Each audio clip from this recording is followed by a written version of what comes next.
Brothers and sisters in the Dharma, good morning.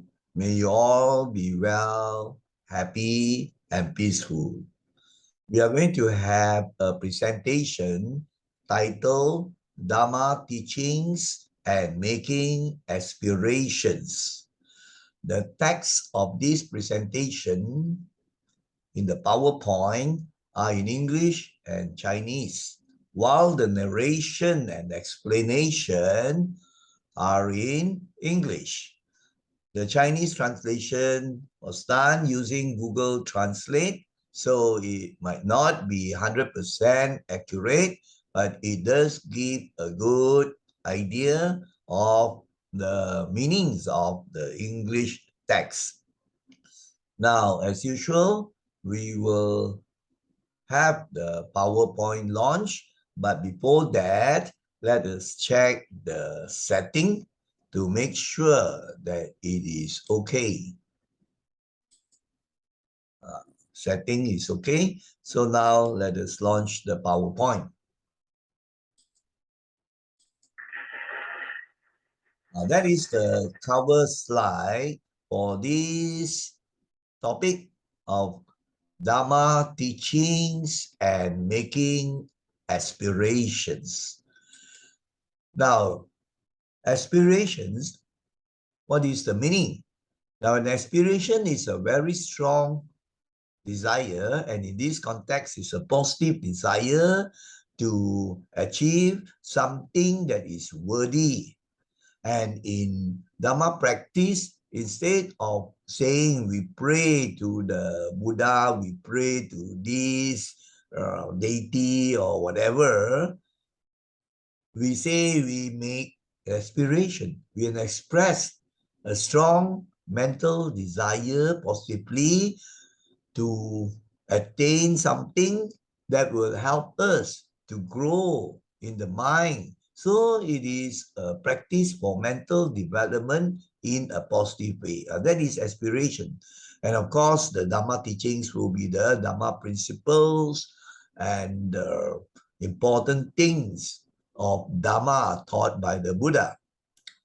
Now you can see here, I have put the images of, Buddhists making aspirations in front of the Buddha image because it's a very, very good atmosphere, very calm when you make the aspiration. Now, other religions usually, they say they pray for something, but Buddhists normally don't appeal or pray to, a god or something like that to get something. You express a strong desire, and we need to do certain positive things for the aspirations to come true, right?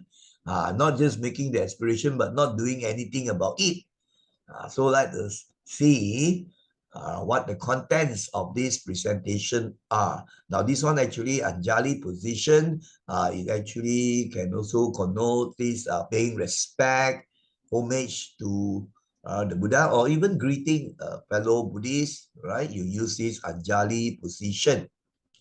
And this, of course, is the Dhammacakka view that represents the turning of the Dhamma. So now let us go on to the second slide. That is the first of the aspirations and the Dhamma teachings. Now, first, you have the Dhamma teaching first. And then after that, we make the aspirations as our Dhamma practice. Before we do any chanting or after the chanting, you can do that also. Now, this pertains to the first of the paramis, the perfections that we practice, and that is dana. Right? Dana is translated as charity, giving, generosity. Now, we have this Dhamma teaching. Generosity is a practice of spirituality for joy, peace, and serenity. Now, of course, you see, if we practice Dana continuously, which is a very, very important Dhamma practice, then you find we cut the ego, we cut the selfishness, the self-centeredness in us. So when we give and when we serve, selflessly or give generously, then you find a state of inner joy and peace and calmness, right? Sturdiness, peacefulness arise in the mind, right? So that is this Dhamma teaching to remind you on the importance of practicing dana. And then after that, you can make this aspiration, right? This aspiration, this expressing this mental desire very, very mindfully, right? And then after that, working towards making this desire actualized. May my heart grow in generosity. May I reach out much more in charity. Now, so you see, you wish to cultivate dana. And then you start off. But then you have to always remind yourself that this is just not a one-time thing where you do just once and then finish with it. You have to do from life to life. And the benefits would come, and mental development would also come. So we practice more in serving the needy, in giving to the poor, the people who are in a very wretched condition. And then you find your heart opens out and you practice dana well. So that is this first of the Dhamma teachings and also the aspirations. Now let us look at slide number 3 now. Now it pertains to this very important Dhamma teaching. Our speech, action, and livelihood must be right. Only then can the mind be wise, clear, and bright. Now, this is a very, very important Dhamma teaching. Now, you will find that all the writings in English are written in quite a poetic form with rhymes and rhythm, what we call couplets. But once it gets translated into Chinese, of course, it's not possible to have the same poetic form maintained. So the English is written in this way. Now, speech, action, livelihood.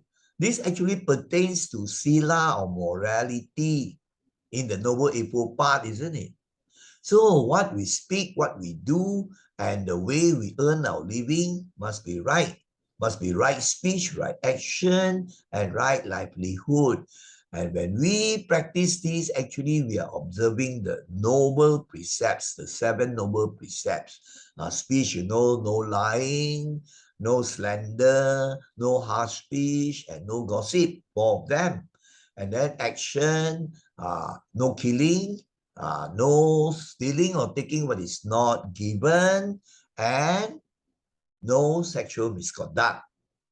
Now, right livelihood actually is covered by this. So once your speech is right and the action is right, then you would not earn a living by harming people, by causing people pain and hardship.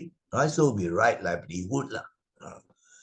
So in this way, then you find there is this mental development. And very important for mental development is to have insights into the true nature of things. In other words, for the wisdom to arise.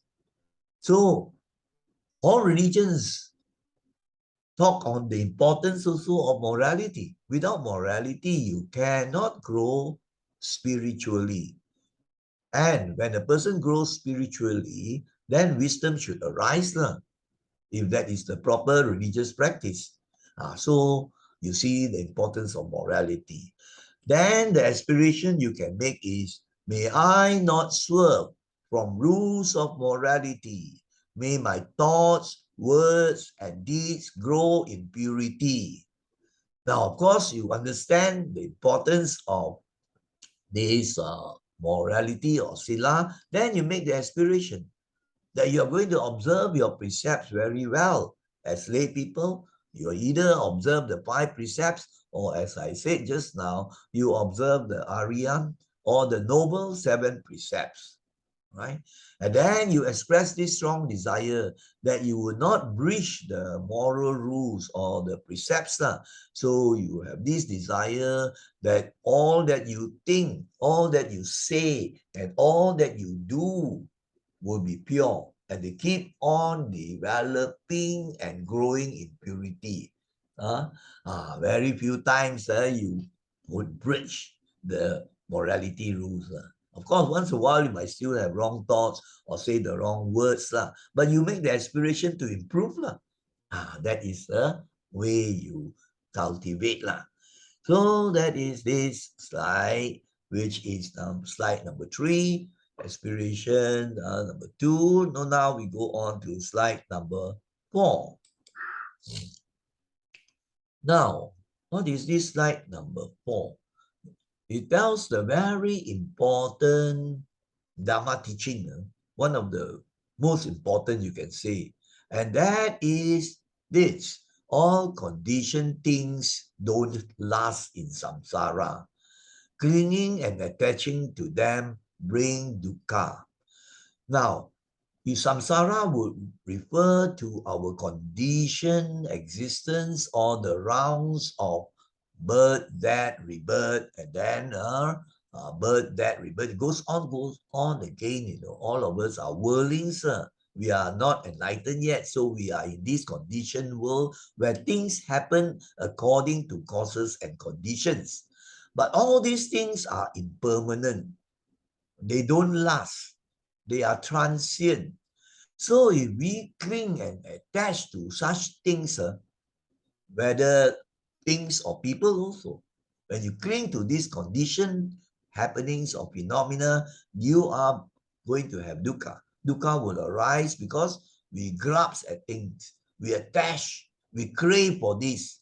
And then you find when the things you want or when the things that you have fade away already, no longer with you already, like people whom you love pass away, or your possessions get lost. So you cling so much, so you cannot let go. So when you lose these things, then much dukkha comes. So this is a very important Dharma teaching to realize the truth of impermanence. So then, understanding this, you have to keep on learning and learning until you see this, not just intellectual understanding. Then, every time you make the aspiration in front of the Buddha image, may I find mental peace through non-attaching. May I see that craving causes suffering. Yes, craving is the root cause of dukkha, of suffering. Very strong wanting, right? Desiring unwholesome things. So then you find when you understand this and then you try to practice. So whenever you have craving arising through the sense doors, and then you start attaching, chasing after them, clinging on to them, then because you have understood some good Dhamma and you have made these aspirations to tell the mind, then very quickly you begin to let go of this. So you see the importance of aspiration. That's to tell the minds, not once, no, but many, many times. Something like a program instruction into the mind, like putting a program into the computer. Then it gets executed out if the program is correct and well done, properly done, without errors. So likewise, you make the positive aspiration sincerely, then you will improve in your practice of mental development. So this is the important thing about impermanence. And because of this impermanence, you're going to have dukkha, right? Things don't last. So reflect on this, actualize it through your practice, and you are on the right track. Your mental development will improve and you begin to see more clearly the true nature of things, and your wisdom will keep on rising, right? So that is this very important Dharma teaching and aspiration also. So now let us go on to slide number 5. Right. Now, slide number 5 is also a very important Dhamma teaching and also aspiration to make. Be very mindful of our thoughts, speech, and what we do. Unwholesomeness will lead to dukkha. That's really true. Now, this is about mindfulness. Now, you find that we make a lot of mistakes or we do the wrong things because we don't practice right mindfulness.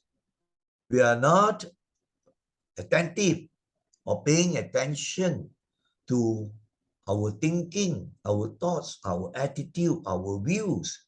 We are not mindful, the things just arise, unwholesome thoughts, unwholesome words, you speak so often, and then also you do the unwholesome things like taking what is not given or, harming another being, harming an animal, or committing sexual misconduct. So your mind has not been trained in concentration and mindfulness. Let me say that the mind is weak. So you're conquered by Mara. So which means you have unwholesome thoughts of greed, for example, right? Of cruelty, hate, anger, of ego, pride, conceit. All those things are unwholesome thoughts. So if you don't check them by paying attention to them, once you watch them, then they will go. Otherwise, they will lead to dukkha.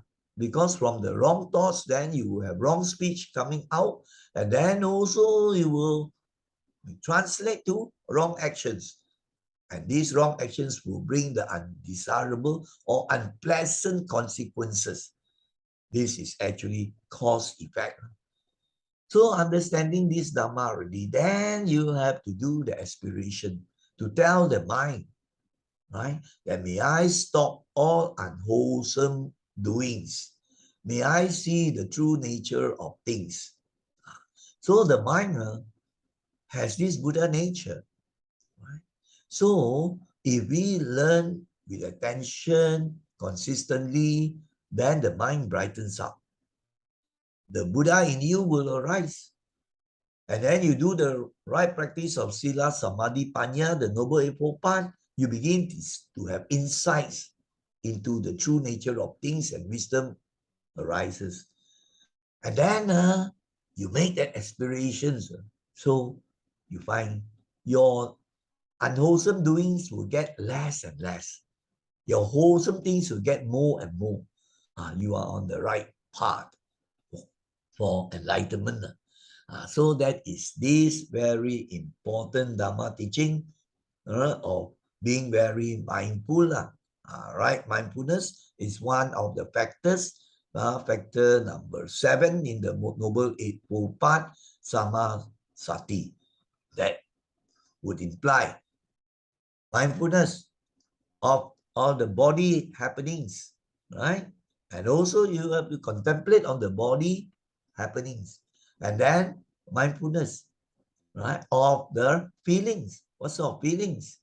And then mindfulness of your mind states, anger or greed or so on.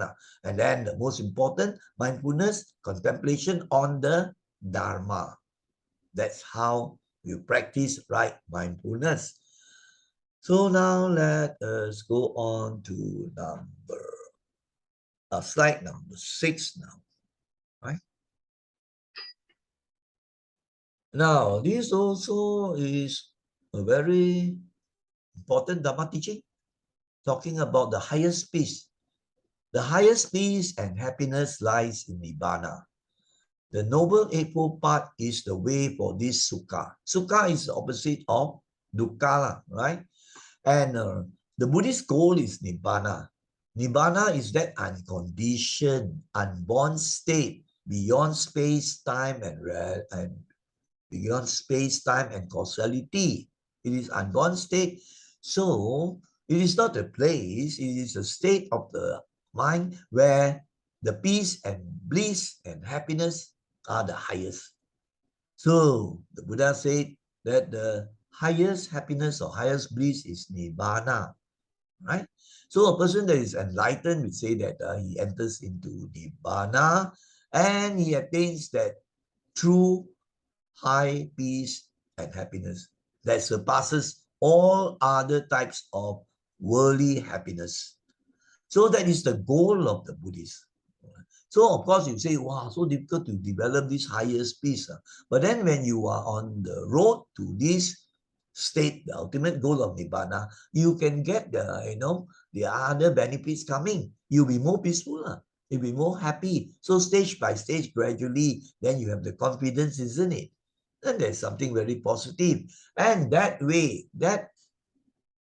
to attain this Nibbana is through the Noble Eightfold Path, which is also sometimes referred to as the middle way, the middle way. But the Noble Eightfold Path is that path that will cause all dukkha to end, and you will get the highest sukha, which is the nibbanic bliss and peace. Then understanding this and contemplation of this, so when you pay respect to the Buddha image and you want to do some contemplation, then after the end, you can do the reflection, the aspiration, right? Telling the mind that may I strive diligently in Dhamma practice.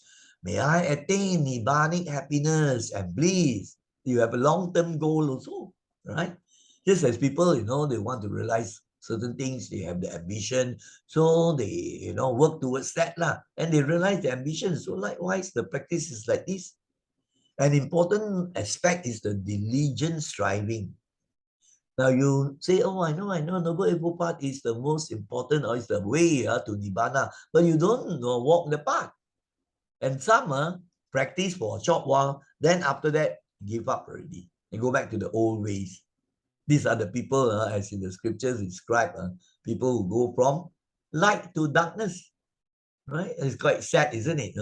At first very good, but after that going to darkness already, going the wrong ways already, breaking the precepts. So who is celebrating? Mara.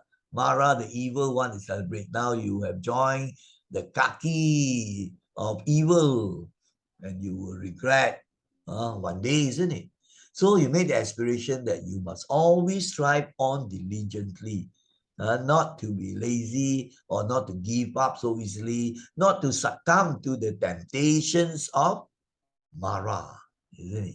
So these are very good aspirations you do when after you have learned the Dharma and practice, and then, you have your devotional practice, paying respect, homage to the Buddha, taking refuge, and then also doing some chanting, you can. Before meditation also you can do the aspirations. So these are all very good aspirations. Now let us go on to the next slide, which is slide number 7. Now these are important qualities in our practice of Dharma. And you find that they are very essential practices if you want to be successful in your Dharma practice and attaining the goals, right? Or maybe with the goal of having good rebirths and eventually no more rebirths, right? So what are these qualities? Being patient, calm, and forgiving gives more mental peace. Practice this and you will be free from much mental disease. Now, we find it's written in poetic form. It sounds nice when you read this. But let us reflect on this Dhamma teaching. The first quality is the quality of patience.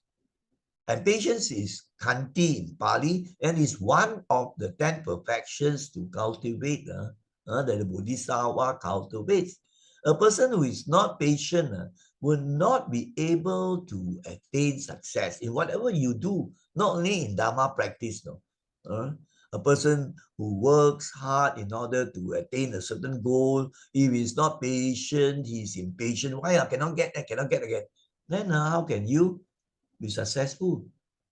Right? No pain, no gain.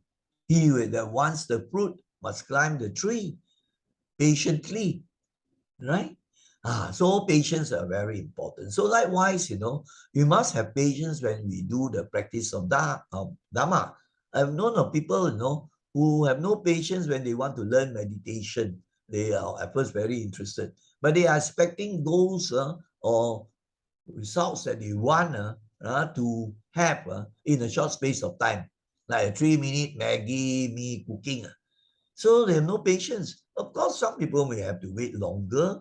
Right? You don't expect. You just have patience that the good benefits will come, development will come. So very important, isn't it? And then to develop that calm state of mind. Of course, okay, the most important is to practice the concentration meditation, right? Or always to watch the mind. When the mind gets agitated, angry, and so on, you watch the mind, all this, remove all those negative thoughts, then there's a degree of calmness coming already. So there's this very important quality of calmness. And then another very important practice, a spiritual practice that all religions talk about is forgiving. Forgiving yourself and forgiving others. We make mistakes, others make mistakes also. So the important thing is we know the mistakes. If we make the mistakes, we acknowledge the mistakes, we make the resolution not to repeat the mistakes and then keep on doing the positive things. And then you must develop the metta and compassion for other people. So just like you have made mistakes, others also make mistakes.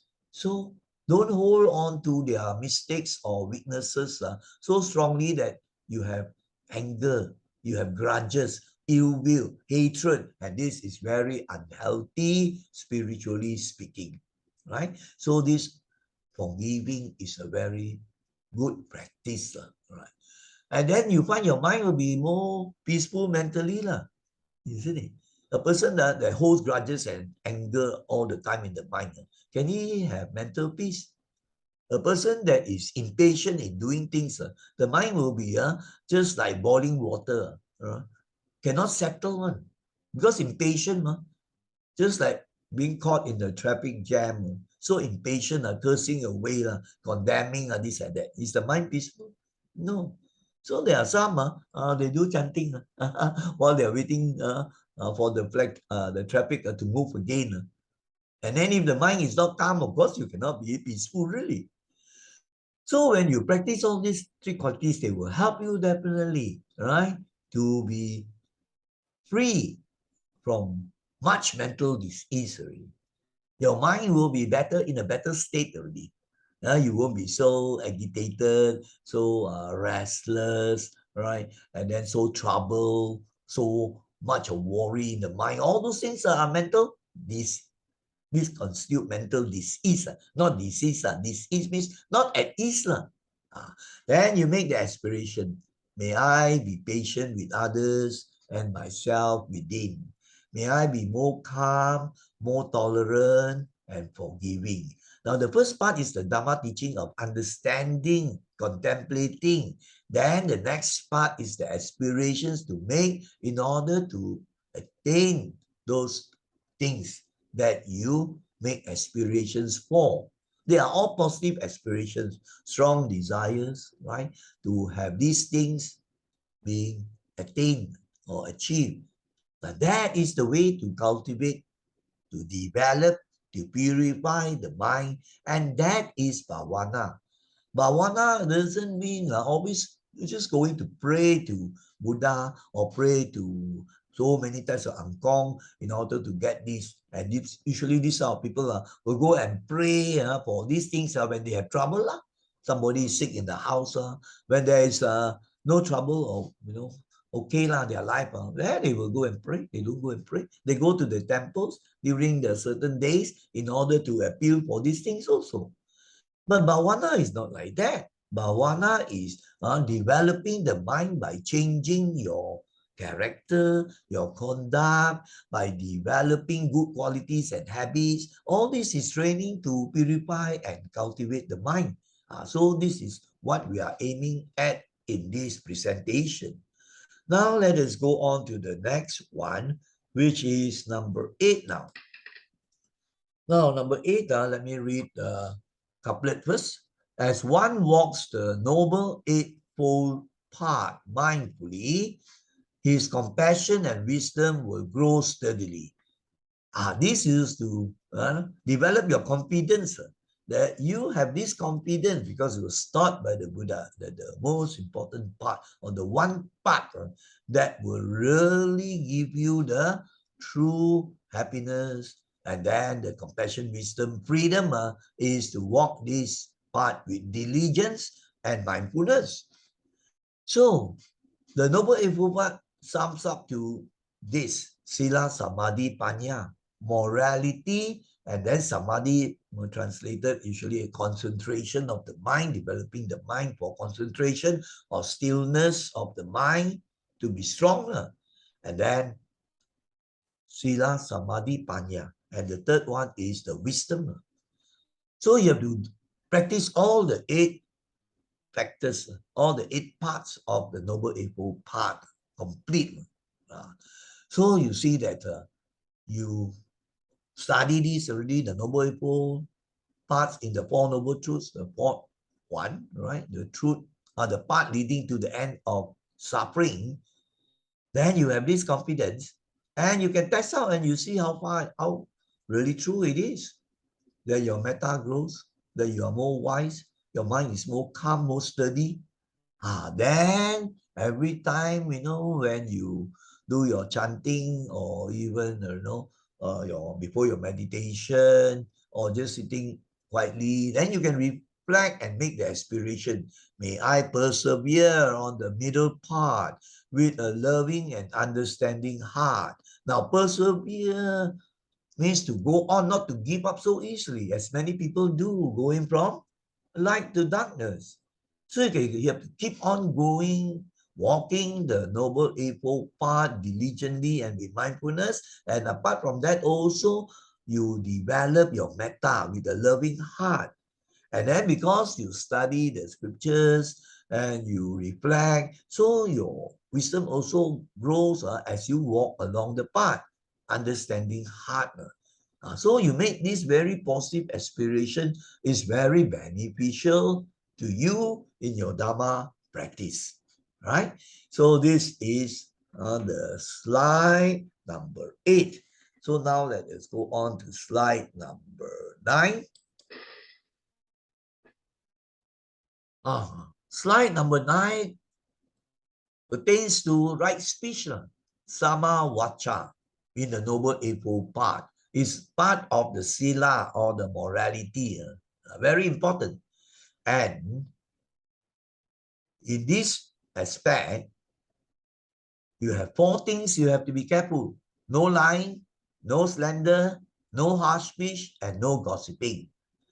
On these important precepts, the Buddha has clearly preached. This is the Aryan, that means the noble right speech.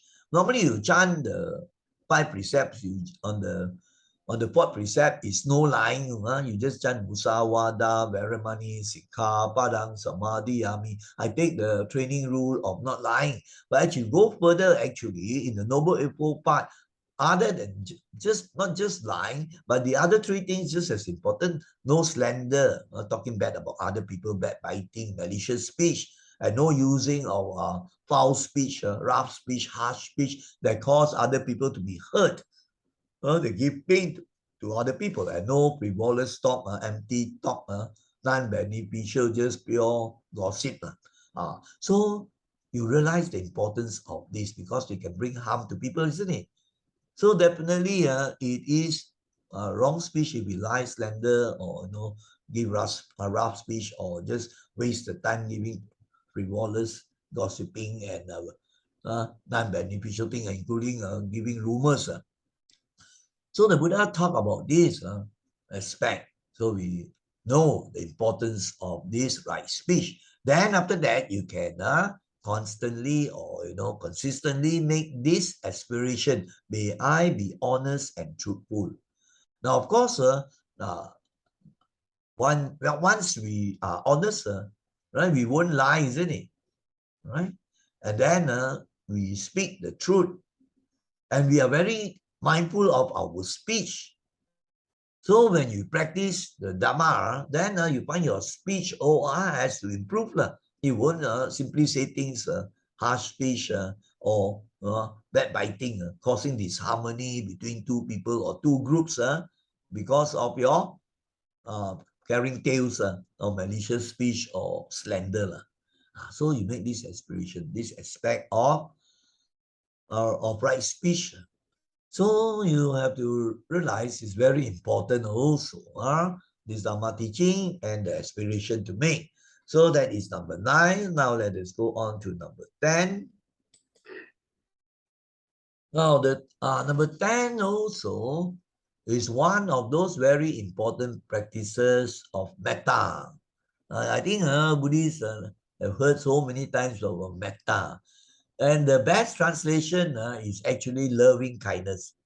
They have translated in other ways like goodwill, friendliness, benevolence. But I feel that, in fact, most translations will use loving kindness for metta, loving kindness. You have that type of, unconditioned love and being very kind. These qualities of metta. Not the romantic love, 我爱你，你爱我. But when your girlfriend or your boyfriend leaves you, then that type of love can turn to hatred to the extent you can kill the other fellow. So, isn't it? That is not the metta. The metta is the very, very high divine type of quality. One of the Brahma Viharas, the 4 sublime states. And of course, we have constantly been exposing people to metta bhavana, which is the meditation on loving kindness. So it's a very important practice, and you will find there are many benefits. Altogether, you have 11 benefits. I learned this in the 80 something. And I personally, found that, wow, it's very true that you can verify for yourself, if not all the 11 benefits, which will be very, very difficult to verify all 11, but most of them you can verify. In this life itself, you can verify, then your confidence grows and you will keep on practicing the metta bhavana. So you see, the couplet goes this way. The meditation on loving kindness is known as metta bhavana. Practice this constantly. The benefits are many to lessen dukkha. And our final goal, of course, is to eradicate dukkha, right? To cause dukkha to end. So as you practice, you find many benefits, like be able to sleep very well, and then also you relate to people well, and all those things.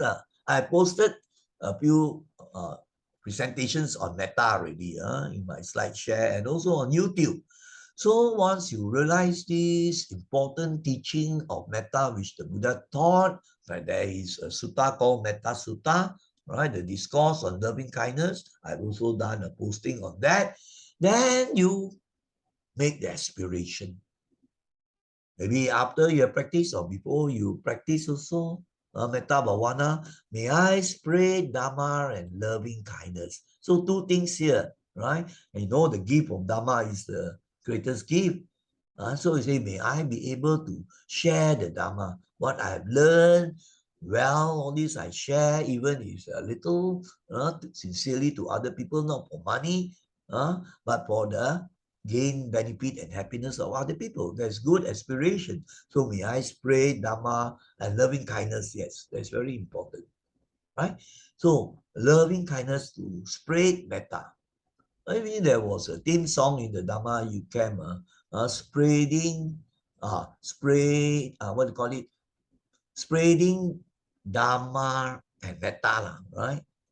Actually, it was something like sharing metta, spreading, sharing Dharma, spreading metta, something like that, sharing the Dharma, spreading the metta. That is something good. And the objective is for people's peace, bliss, and happiness. Right? So you have good intentions, good aspirations. You are on the right path for mental development or bhavana. So this is also important Dhamma teaching and important aspirations to make in our practice. So now let us move on to the next slide, which is slide number 11.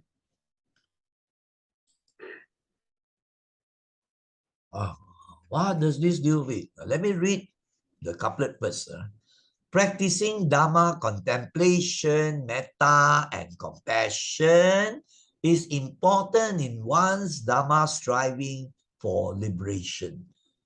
This is important if we want to become enlightened, if we want to be finally liberated from all the suffering or dukkha, or you can say to attain nibbana.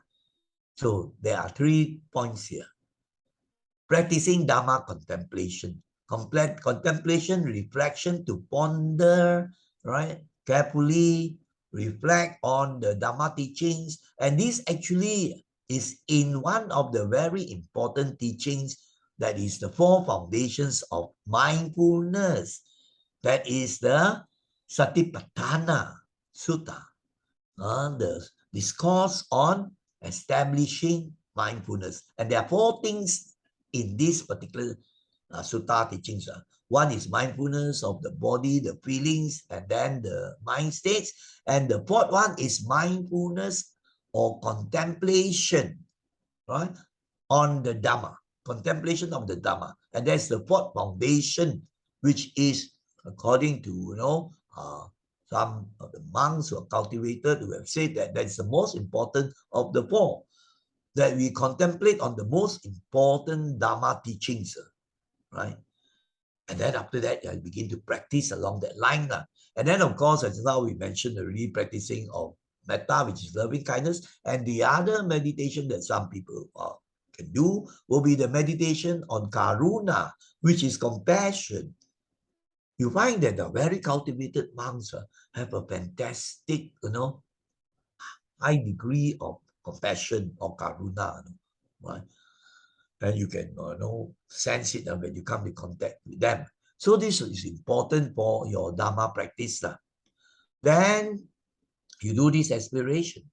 May I constantly reflect and contemplate on the Dhamma. May I be kind and compassionate to all in samsara. So it's in line with the aspiration, in line with the Dhamma teaching.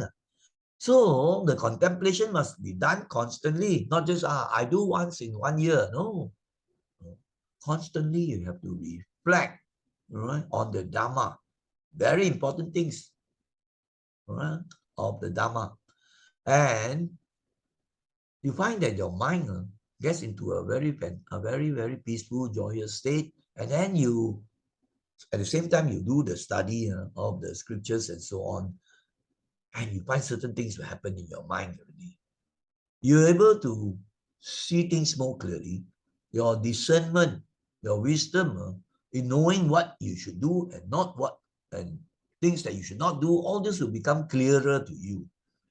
You have actualized the Dhamma to a good degree. So you see that contemplation of the Dhamma is a very important thing.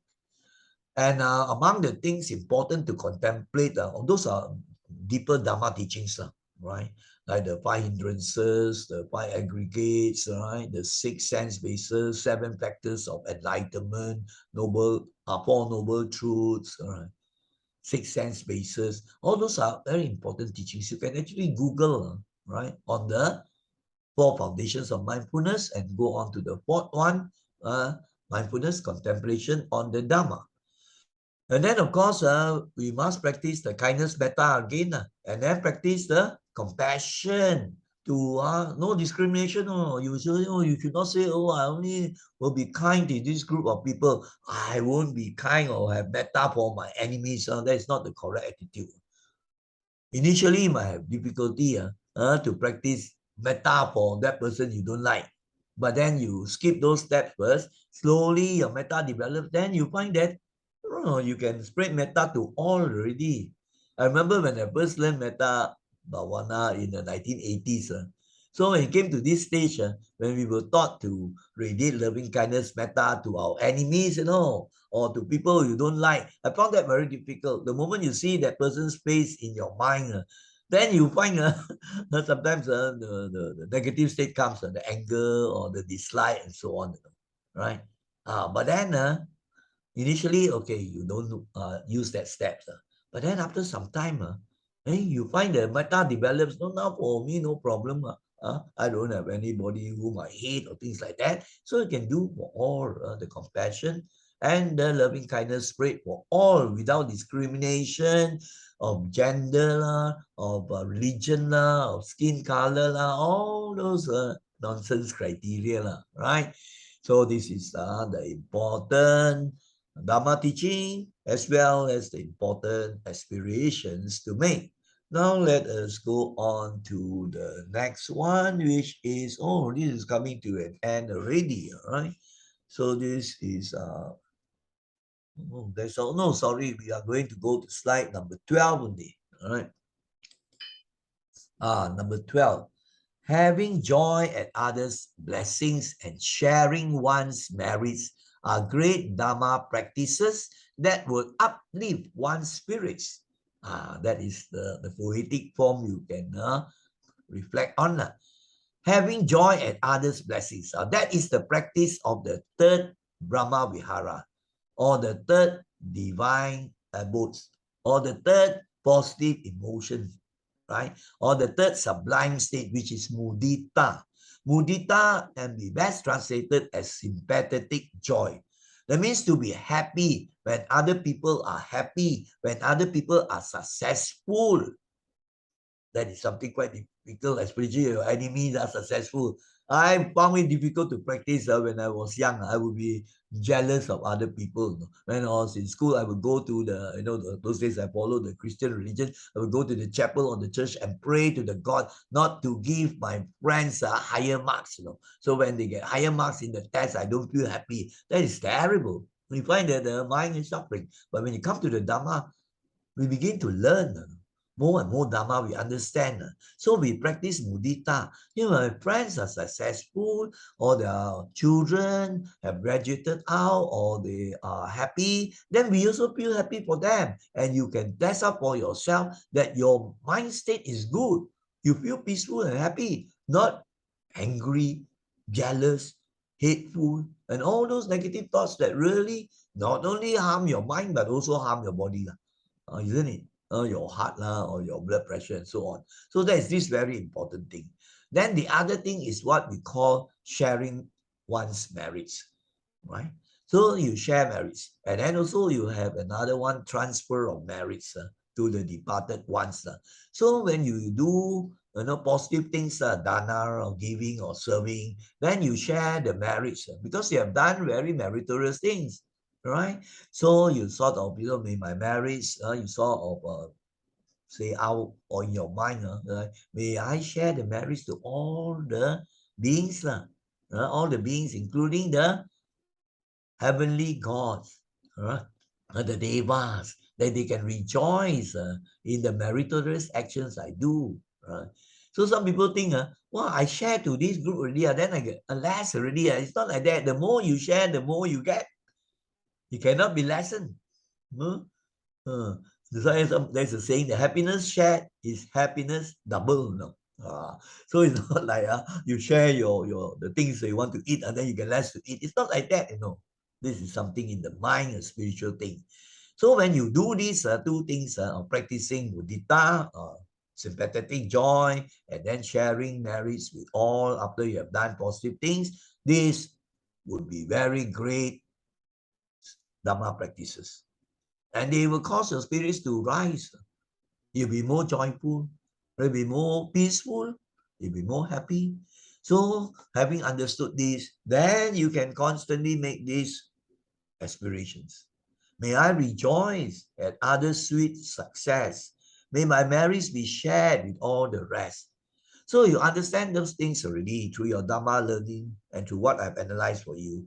Then you make the aspirations mindfully, with attention, with sincerity. You are putting a very important message to your mind. And it's just as I said just now, putting in a program into the computer and it will be executed, right? And of course, in the case of computer, you can command, the execution, when you want it to, the result to come out, you can, isn't it? But in our mind, when we put these messages, they will come out at the proper times according to the conditions. Especially when we are dying, right? You have practiced well, you have made all those good aspirations, all those things in your mind all will surface out, right? And as you know, mind is a forerunner of all things. So your mind is going to generate, to create the world, create your states of mind, whether good states or bad states. So when you have all those things, imagine all those good things are coming out. You create the heaven that you are going into. That's how you get rebirth into a good state. So that is this very important thing. People don't realize this. This is a constant thing you have to do always. They think that, now I enjoy myself, everything, or at the end there, I just chant Buddha, Buddha, or Omitopo, Omitopo, or Kuan Yin, or this. It's not like that, You have to put all those good things in the mind so that they come out at the appropriate, proper times, according to the conditions. Now, let us go on to the next one. That is like 13. Practicing true loving kindness, compassion, joy, and equanimity is cultivating the mind, leading one to end dukkha and misery. Now, let me read this one more time. Practicing true loving kindness, compassion, joy, and equanimity is cultivating the mind, leading one to end dukkha and misery. Now, actually, this talks again about the 4 Brahma Viharas, or sometimes they call 四无量心 in Mandarin, 四两主. No, sorry, it's not that. 四无量心, 四般住, that's right, all right? Which means you have the 4 positive emotions or the 4 sublime states of metta, which is loving kindness, karuna, which is compassion, joy, or sympathetic joy, which is mudita, and the last one, you can say the highest of all, is upekkha. Upekkha is equanimity. The other 3 I explained just now already. Equanimity, upekkha, I'll just say some sentences, is actually to develop that mind that is very, very sturdy, unshakable, right? And very firm, very, very calm also. And it's not shaken by the happenings. You still remain very stable. This type of mind is a fantastic mind, isn't it? So it's very, very peaceful. That one is the 4th of the 4 sublime states. So when you cultivate this, you are actually leading the mind to end dukkha and misery. Now, the one of the, the Wan Tian Ong, Wan Tian Ong means the Brahma in the very, very high heaven. So this, he has these qualities. That's why it's called the Brahma Vihara. So much so that, according to what I understand, so some of the Brahmas think that they are the God because it goes on for so long a time. So they think they are God. Actually, no, they are very, very high, very, very high gods. Hinduism, I think they emphasize on the praying to the Brahma. So this is something very good to practice. Especially you practice metta, most of us. But you can also reflect and practice the compassion. The compassion is to, in a way, is a higher level compared to empathy. Empathy is putting yourself in the other person's shoes, right? Then you feel his suffering and dukkha. But in this case here, you have this strong desire because you have compassion for his suffering. You want to do something, or you go and do something to lessen his suffering. So compassion is quite a positive action type thing. Metta, you have goodwill, friendliness. So both, sometimes you find very hard to separate the two, That's why in the Chinese language, it's 慈悲, right? So metta and karuna going together. So then as you learn more and more Dhamma, then you will develop that upekkha, right? Because you have wisdom arising already. You can withstand all the 8 worldly winds that will blow in samsara to all people. of happiness, sorrow, or pleasure and pain. These first two. And then you have also gain and loss. Sometimes you gain things, sometimes you lose. And then you have praise and blame. And then honor, dishonor. So I have contemplated, I always contemplate on these things. So when these things happen, then you say, well, that is the nature of things. So why should I react and become so affected negatively by it? And then on the other hand, if something good happens, well, you quite grateful and you feel happy and so on. But at the back of mind, I know it's an eight worldly condition, one of the eight worldly conditions. So the happiness, the pleasure you get also is temporary, it will go off. So you know this. So you won't get out of control in your emotion. Wow, like some people, hear that they have struck the welfare lottery or whatever lah, earning $500,000. So excited, receiving the news on the telephone. So excited, scream here and there until he dies of heart attack. Right? So you see, your mind still sturdy, upeka, right? So the eight worldly conditions, of course, when you have gained, you feel happy. But that thing also is impermanent. Later on, when you have gained, there must be loss in certain ways. When people praise you, you feel so happy. Wow, your tail goes up to the roof, as some people, Chinese people say this, right? But then now, when people blame you, can you take it? Right? Is your mind agitated? Is your mind angrified?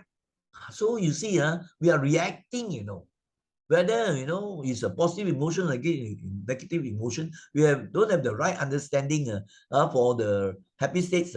Wow, you cling on to this so much, not realizing the impermanence. Then when the thing goes off, wow, you feel very sad already, and you want again. Whereas the thing is, well, you enjoy the thing, but you know that it does not last, right? So things come, go. Whatever rises will fall also. So that wisdom arising, then the mind becomes more sturdy, more peaceful and happy, right? So then you make the aspiration, may I gain an equanimous mind, a mind of equanimity, a mind of upekala. May my mind realize the truth sublime. You cannot just say, may I realize the truth sublime, but do nothing about it. You have to cultivate, isn't it? You have to practice the Dhamma of Sila, Samadhi, Panya, of morality, concentration, and wisdom. You have to walk the Noble Eightfold Path. But then when you practice all this, then you put the message in the mind, may I realize the truth sublime, which means may I realize Nibbana. May I realize the ultimate truth that will give me the freedom and the liberation.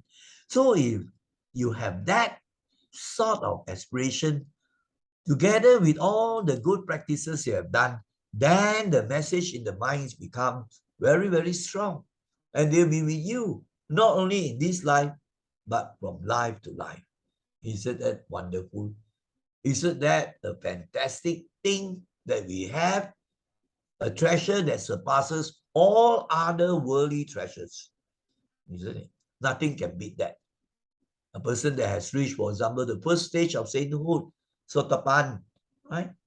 Through his good practice, then he will no longer be reborn into the woeful states of hell, animals, or ghosts.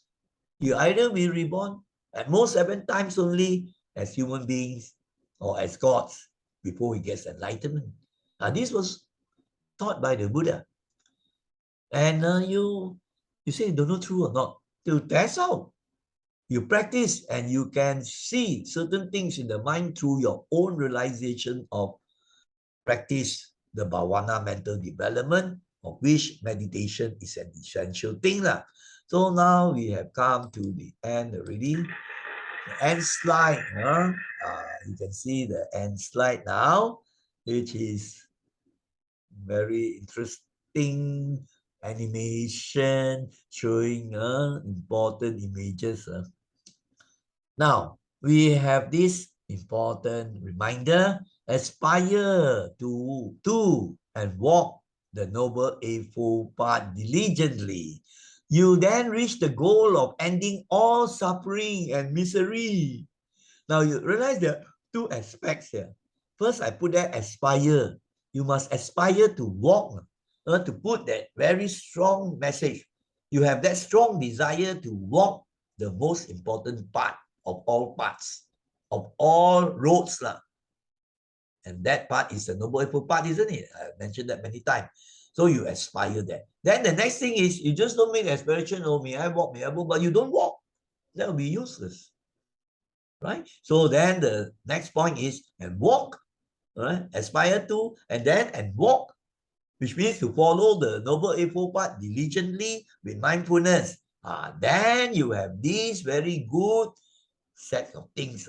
The good aspiration, the good practice, the good learning, to have the right view and so on, the practice of the Noble Eightfold Path.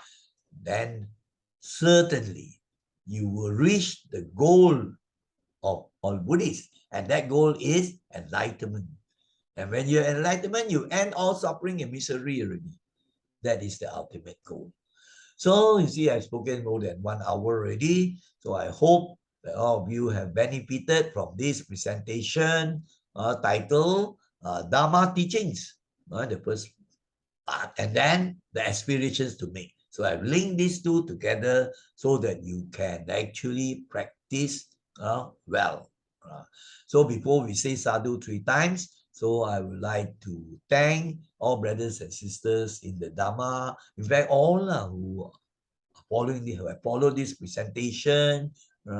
So you have put in the effort and spend time, and also to concentrate and be mindful and to be patient, especially listening to my long-winded talk. Right? So I'd like to thank all of you and say sadhu to you for doing this very meritorious action, and that is to listen and reflect on the Dhamma and also making aspiration.